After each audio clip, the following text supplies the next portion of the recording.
Okay, so like I said I was going to do, sorry for the microphone and everything because this is my radio gear and I don't want to change the audio to the computer audio because it'll jack up all the stuff I have, so I apologize if it seems kind of odd, but yeah, that's the way it is. As you can see in the background, that is my spaceship. The blue lights. No, that's actually my internet thing, so anyway, I was going to bring up some stuff about that I found. This is for a long time I said I was going to show all the things I've collected over the years and post it on here, which is pretty cool. I have things hanging up on my walls, uh, in my garage, things I collect over the years, as you know. I used to have an eBay account where I would, we find them at flea markets, garage sales, Goodwill, Goodwill Pound Store. I used to collect stuff from Goodwill Pound Store. There's only one in Lubbock where you buy stuff and they charge by the pound, cents by the pound, so it was like 10 cents.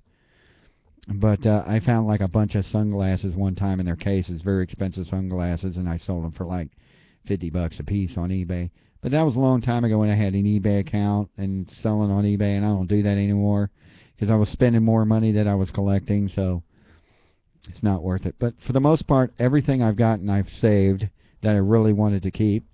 Uh, Over the years, I've always, like I said, I've always collected newspapers. I find newspapers are interesting because they got the whole story that the history books don't mention, which is the reason why I kept it. But I got about 2 weeks ago. I went to this flea market. This guy had a stack of newspapers. I went ahead and paid $5 for the whole stack. There was not a whole lot in them, not a whole lot of stuff in the newspapers. Some like I found one in the stack that Jimmy Carter wins the presidency, so I was like, oh, somebody needs to throw that away. Who'd want to keep that after 1979 or 78? I don't know, but I guess I'll throw that one away. I'm only going to keep that. But somebody must have really liked them.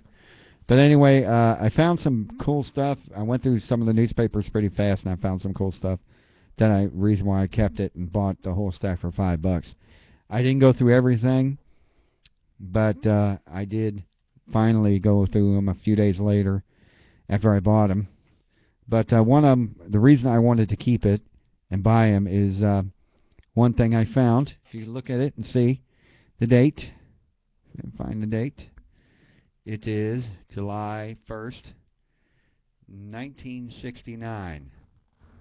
1969. I don't know if it'll focus enough for that. But if you look at it,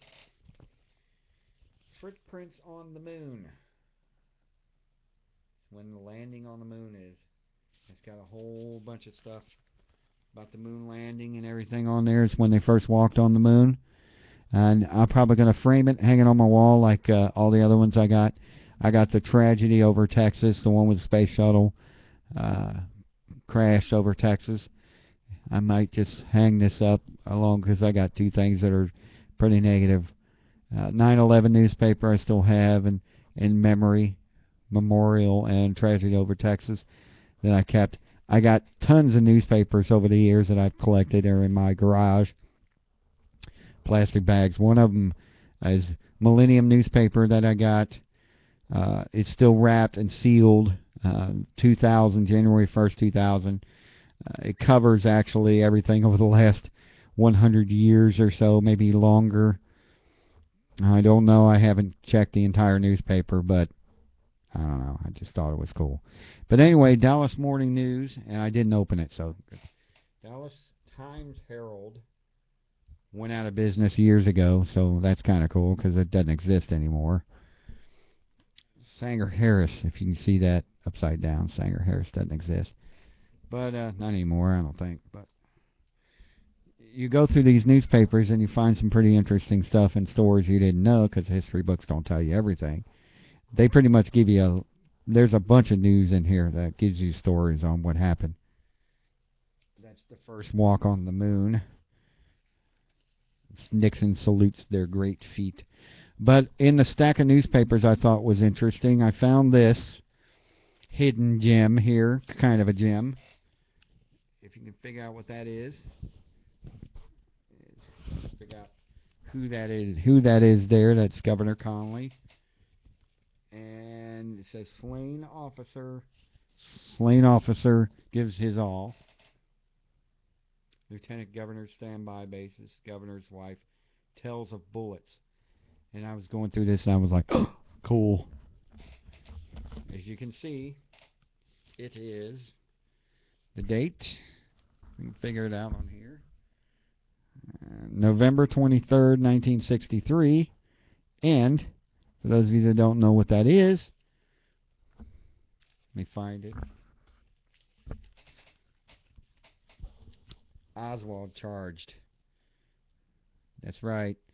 It's the newspaper of Kennedy's assassination.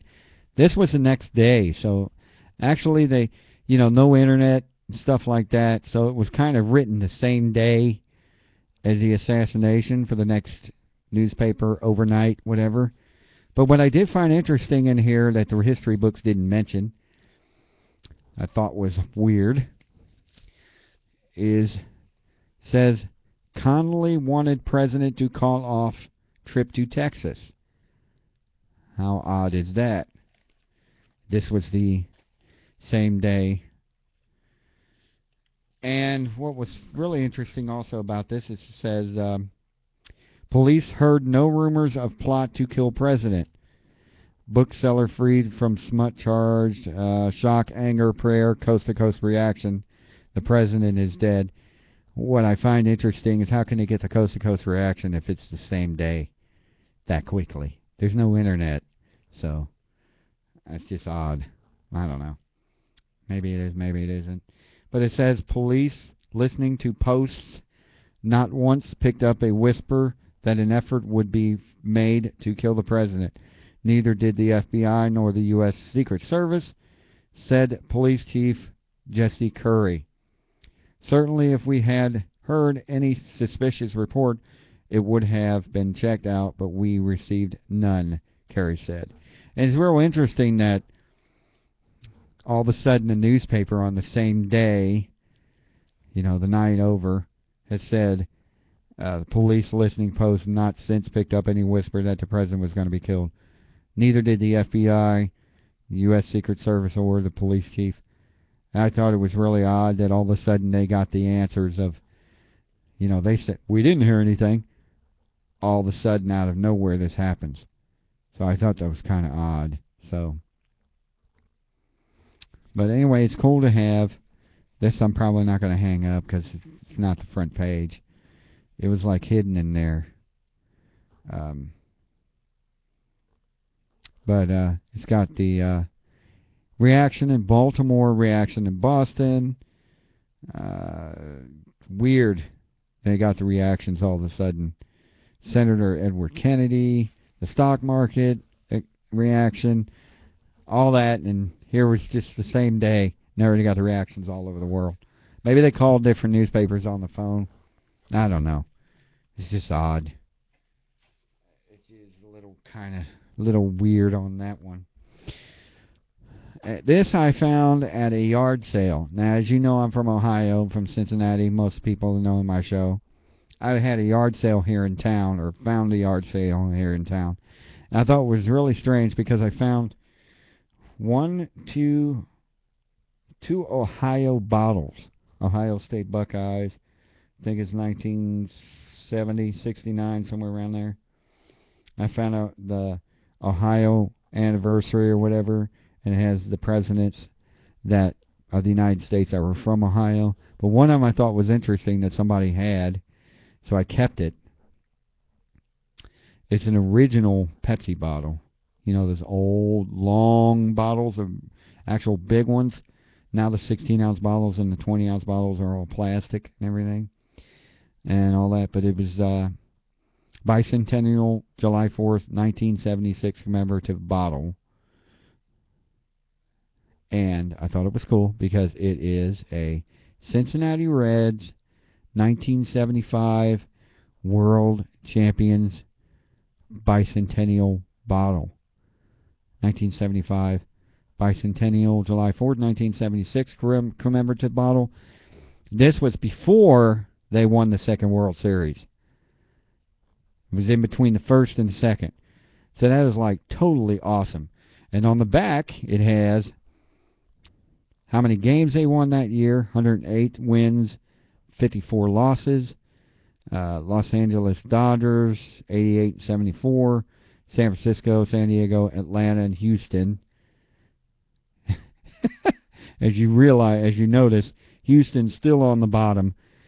Even in 1975, they were bottom feeders. Of course, they weren't always that way. They've actually been in the World Series, but they got swept. So, but that is kind of odd, 43.5 games out of first place. Wow. I believe that's what that is. That's crazy. Also, it's got the World Series against Boston. Sorry, Boston fans, but we beat you. Game 1, Boston won. Game 2, Reds won 3-2. Game 3, Reds won 6-5. Game 4, Boston won 5-4. Game 6, Reds 62. Game 7, wait a minute, 1, 2, 3, 4, 5, 6. No, Game 6, Reds 5. Reds 6, Boston 7. And Game 7, Reds won 4-3 against Boston, so it was close. That is awesome there. And I thought, oh, wow. And, these bottles, they don't make anymore. That is the coolest thing. And I can't believe somebody here in town had one of these. How awesome is that? It's very, very hard to find something like these in Texas. As you know, Texas Tech. So imagine imagine how difficult it is to find stuff like this, especially here in town. You probably can't even find this in Ohio. That's why I love it. So that's one of the things I'll keep, never sell it. Ever, ever, ever. Because, I'm a Reds fan. Born and raised Reds fan. I'm a Rangers fan too, but Reds fan first. So, and Bengals fan first. Of course, Bengals fan all around because I'm not a Cowboys fan either. So, this I had to show you. I don't have nowhere to hide it, or not hide it, but anywhere to protect it. So I pretty much protect it in this plastic bag. Do you know what this is? Honestly, you can't. Actually, this is going to blow you away. This blew me away. When I saw this, I went, oh, like that. At the Goodwill Pound Store, at the bottom of a barrel. Bottom of a barrel, I found this. I saw this laying at the bottom of a barrel. I noticed it was a scroll, and I go, oh, like that. What the hell was that? That's my reaction. Because I always find cool stuff in places like that. Look at this. Does this look old or what? Okay. July 4th, 1776. Okay. I thought, well, maybe it's a copy. And, it probably is. No big deal. It's probably just a copy. But it's cool to have, I don't know. I've never had it looked at. I've never had any experts look at it or whatever. But I'm telling you this. This is real parchment paper. First of all, it is a United States. Let me get my hand out of the way. The Declaration of the of the 13 United States of America, backwards because it's a computer. But it says the unanimous Declaration of the United States. And I thought about this and I go, well, it's probably just a copy. But something really interesting? First of all, it's parchment paper. They don't make anything on parchment paper anymore. It is extremely old. And the reason I know this is because I barely touch this thing, barely do anything with it, and it is so brittle that it just, pieces of it break apart. And I am scared to death of messing with this thing. Look at this. It may be a copy. As you know, some of the Declaration of Independence and all that was copied. And this is a...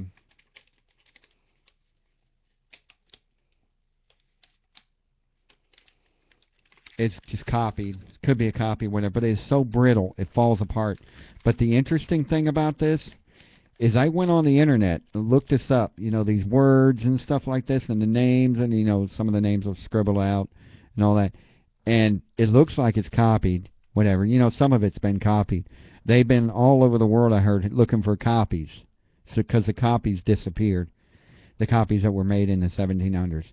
But the interesting thing about this is, and I must close this very, very gently because it's very brittle. I don't like messing with this thing because it is so brittle. It falls apart so easily that I have to barely roll it because it is just... yeah, I don't like it. I mean, little bitty pieces fall. See, there was one tearing already. So I gotta put this back. Got to. So see the words. I hate messing with this thing. I gotta find something to put this in to protect it. Okay. Scares me. Anyway, this I found at the bottom of a barrel at a Goodwill pound store. Somebody had that they threw out. And I thought it could be a copy, could be nothing, but it's parchment paper. I can tell it's very, very old because it's very, very brittle. You see it on the very ends here. Inside, it's tearing, and it's real dark. It's real old, and it's tearing on the inside. See that? It's just barely touch it, and it falls to pieces. That's how you can tell that it's old, because it's the age of it. Even if it's 100 years old, it's just you barely touch it, and their pieces fall off of it. That's how old. That's why I don't want to mess with it anymore. So it could be a copy, could be nothing, could be no big deal. I don't care. It's not anything. But the cool thing about it is I looked this up, the copies on the internet, and there are some words on here that are not on the pictures of the ones I saw on the internet. I've seen this, several different ones on the internet, copies of this, and every single one of them has a different wording on it. This particular one has words that are crossed out, and underneath the words were spelled correctly. They put the regular word. This is more like a draft than the actual thing. It's a copy of the draft. It's not the final thing. It's the actual draft, and it's a copy of the draft. But there are words on it, like you see down there. There's some words there. But there will be like a word like this. It'll be scribbled out, and below it there'll be the actual real word or a different word that they put and replaced in there. Now, some of the copies on the internet that I saw, this word will be fine. There's nothing wrong with it. It won't be scribbled out, but mine will be. This word here will show on the internet. They'll show, if I look at a copy on the internet, it'll show this word here as scribbled out and redone, but on mine it isn't.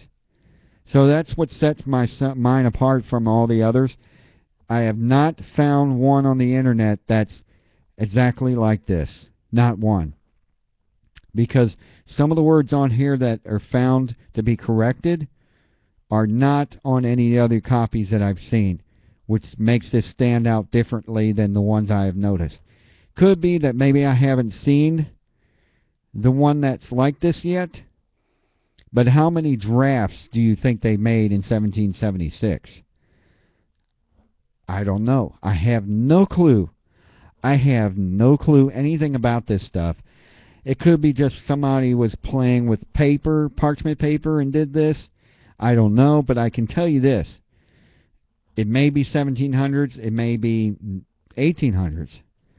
It may be early 1900. But one thing I do know is this paper is old. It is not recent. Because one, it's parchment paper, which they don't use anymore. As far as I know, they don't. I haven't heard anybody using parchment paper in years, and if they do, it's extremely expensive. And two, it is so brittle around these edges when you open it up that the actual paper starts falling apart.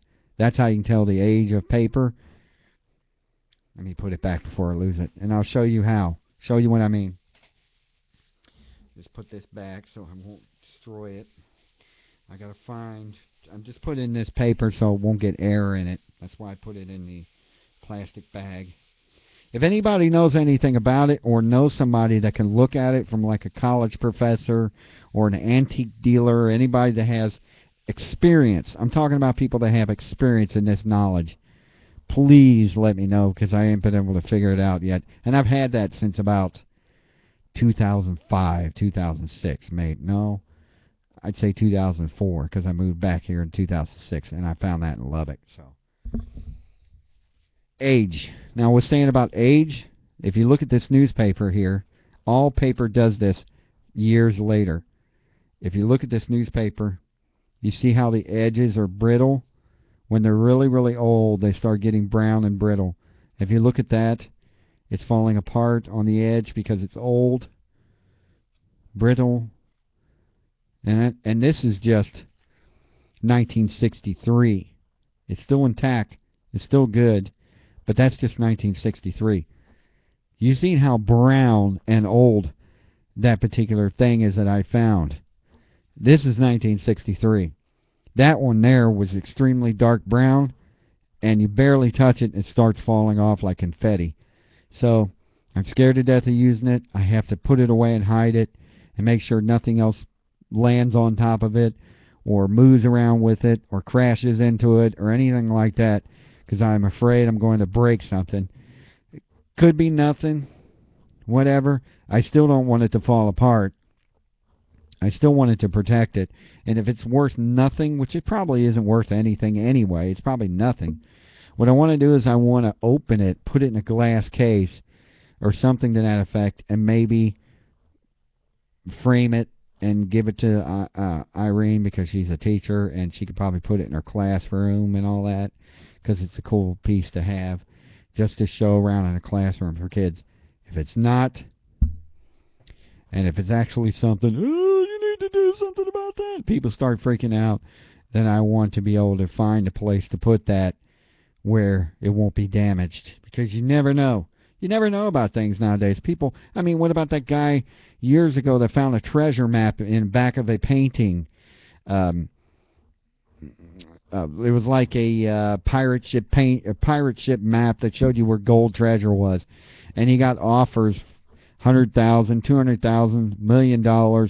It kept going up. This guy kept getting offers till finally he just made copies of it and sold each copy for $1 million. That was brilliant. He didn't get rid of the original. He just sold the copies. Brilliant. I never would have thought of that. That is just amazing.